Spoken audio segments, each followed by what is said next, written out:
Good morning, everyone. Thank you for coming. Interim Chief Constable Steve Rye will be providing an update on today's mass casualty incident. He is joined by Deputy Chief Constable Fiona Wilson and Deputy Chief Constable Howard Chow. Once Interim Chief is done providing his update, we will take a few questions from members of the media.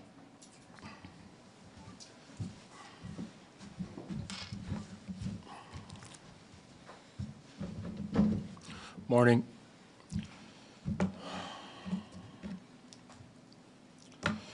On behalf of everyone at the Vancouver Police Department, I want to extend my sincere condolences to the victims, their families, and loved ones, and to everyone who has been impacted by this senseless, heartbreaking act of violence. This is the darkest day in our city's history. Last night, as thousands of members of Vancouver's Filipino community gathered for an important cultural celebration, the actions of a single person shattered our collective sense of safety. It is impossible to overstate how many lives have been impacted forever by this lone individual. There are many unanswered questions about why this horrific crime happened, the motive of the person who did it, and whether anything could have been done to prevent it. There are many things we still don't know, but we are working hard to get all of the answers. Here's what I'm able to share with you this morning. Shortly after 8 last night, Saturday, April 26th, a man driving a black Audi SUV drove into a large crowd of people at the Lapu-Lapu Street Festival in South Vancouver. This festival, which is a celebration of Filipino community and culture, had been taking place all day in and around the grounds of a school located at 41st and Fraser Street. It was expected that tens of thousands of people would attend throughout the day. Although it was scheduled to wrap up at 8 p.m., there were still many people in the area when the incident occurred. The vehicle that struck festival goers approached the festival area from the west on East 43rd Avenue. It entered a small crowd enclosed area and drove through the crowd. There were hundreds of festival goers still on the street, and multiple people were struck by the vehicle. There are now 11 confirmed fatalities. We believe dozens more are injured, some seriously, and the number of dead could rise in the coming days or weeks.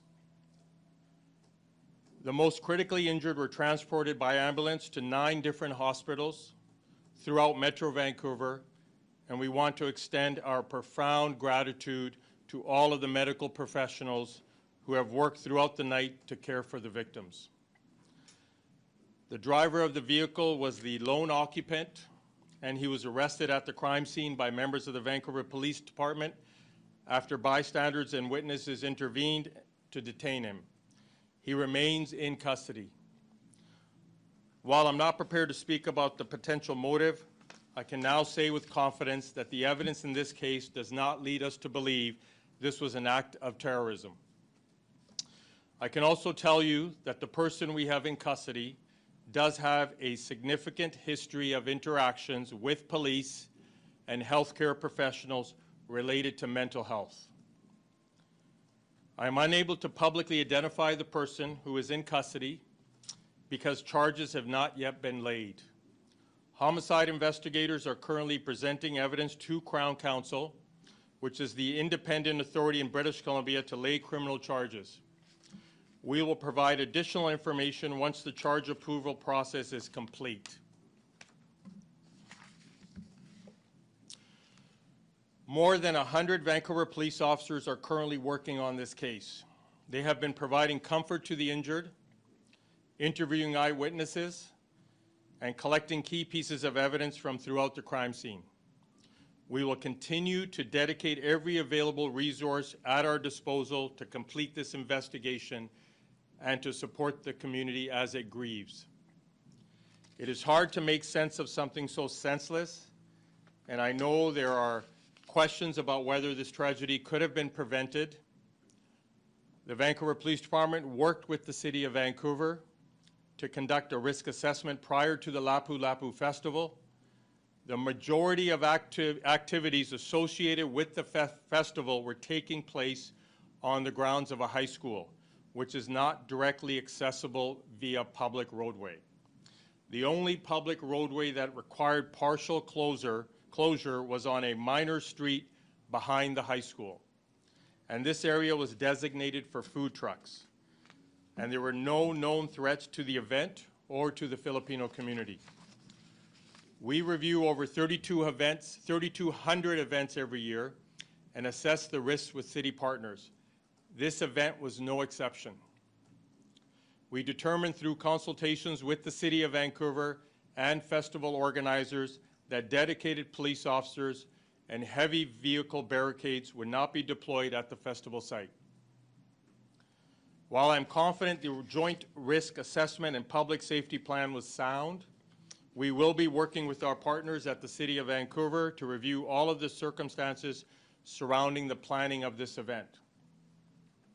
Today, our focus must be on the victims and their families, the community, and our city, and the ongoing criminal investigation. In closing, I want to thank all of the emergency responders, including BC Ambulance Service, Vancouver Fire Rescue, all of the healthcare professionals throughout the region, our external policing partners and the RCMP, and BC Coroner Service. I want to offer my condolences to everyone impacted by these tragic circumstances. We are grieving with you. We're with you. A 24-hour assistance center has been established at the Douglas Park Community Center at 801 West 22nd Avenue in Vancouver. Police officers and victim service professionals have been deployed to help anyone and all who have been impacted, and we offer that you contact a loved one who is at the festival if they need assistance. If you're not able to attend in person, please call 604-717-3321 and Victim Liaison Officer. I want to acknowledge everyone in the Vancouver Police Department who serve our community. Thank you, and I'll now take some questions. Is the suspect speaking to police? Are your officers able to have a conversation with them?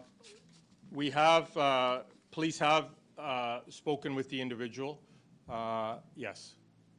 Is he currently in a secure hospital ward, or is he actually in cells? He's in our custody with us in a secure cell. What do we know about him? Is he a Vancouver resident? Can you share anything about his nationality? Is he from here? Is his family from here? Have you been in contact with his family? What can you tell us about that? We would have been in contact with the family. He is, like I said, we have had interactions with him. So he's known to us. And I have to be respectful of the criminal prosecution process coming forward. So I'm comfortable telling you that we're familiar with him. He's in custody. And obviously his family, we would have been in touch with them.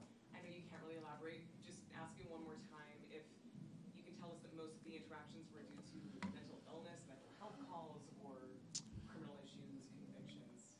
I'm going to stick to the prepared statement. We've had a substantive contact with them over mental health issues.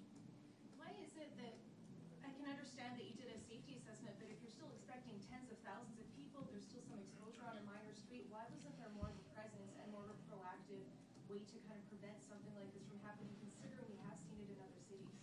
So we do about 1,000 protests and over 2,200 events, public events. All of those events, every single one goes through a process with all of the stakeholders, the organizers, the City of Vancouver, and then over to us. So jointly, we assess that. This particular event did not have any indicators that we would need to do anything that we would have done for any other community festival. Now, this festival last year, this is the second year of this festival, had absolutely zero issues with police.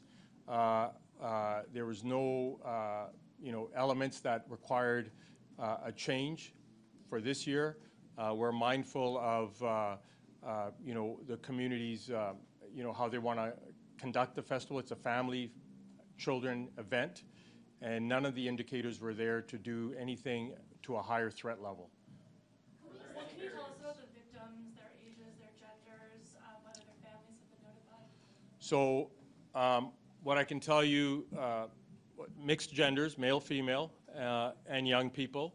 I can't get into ages and that, but it's just a tragedy all around for many families. We heard reports of an infant, a baby among the dead. Can you confirm that? They were young people. Were there any barriers? We're reviewing that. So like I said, the actual event was occurring in a closed area of that high school. And there was no access to vehicles for the main part of it, of the area. The area where the tragedy occurred was lined with food trucks, and that's what that street was meant for. And there was, there were no barriers denying people access to those food trucks. I know you said terrorism is not expected. Was this event targeted? Do you know why it was this event that this person drove a vehicle into? So for terrorism, there should be some political, religious ideation behind it. There's no indicators that this individual had that. And obviously the history we have with him leans towards that there wasn't any other indicators. Does he live around the area? It's fair to say he's a Vancouver resident. Can you say where the rampage began, where he began driving? There were other incidents on the way to the incident? I'm not aware of any other incidents on the way to this particular impact area. My information, he was traveling eastbound on 43rd when he approached the area. We'll take some questions from people that haven't answered yet. Who owned the vehicle? The vehicle was owned by, and I can't, it was owned by somebody associated to that family. You said you're confident that the risk assessment prior to was sound, but how is this going to change things now moving forward? Because I think the sun run is happening outside Right. now. There are thousands of people on the street, and I think that's going to be a concern. So just on the sun run, we did assess it last night with City of Vancouver. It was their call to continue the sun run. We are 100% able to staff it safely. It is safely staffed, and proper resourcing and proper threat assessment was done for the sun run. Of course, going forward, it goes without saying this will change the landscape for deployment for police going forward. We're a community, we're a city, we're a city of great neighborhoods and people from all over the world. And, like I said, 3,200 events total, and the system has worked up to this point. And of course, this will be a watershed moment for everyone involved at the city, police department, ambulance, all the stakeholders going forward on operational changes. Thank you, everyone. We're going to end it here. Thank you. Would you classify this as the worst mass casualty event in recent history in the city? I would say at the beginning, I said it's the darkest day in Vancouver's history, and stand by that. And sorry, one more question. You said 11 fatalities, unfortunately. You said dozens injured. Can you give us an update on how many are critical at this point? I can't be inappropriate. I can't, but we're supporting everyone. So we're going to end it here, everyone. Thank you. Thank you, Deputy. So we're going to have more updates to provide later today. You will be made aware of when that will be happening. It's my understanding that the City of Vancouver will be providing an update as well. You will get a notification for when that will happen. They are taking care of that. And from our end, we will provide more updates as the day unfolds.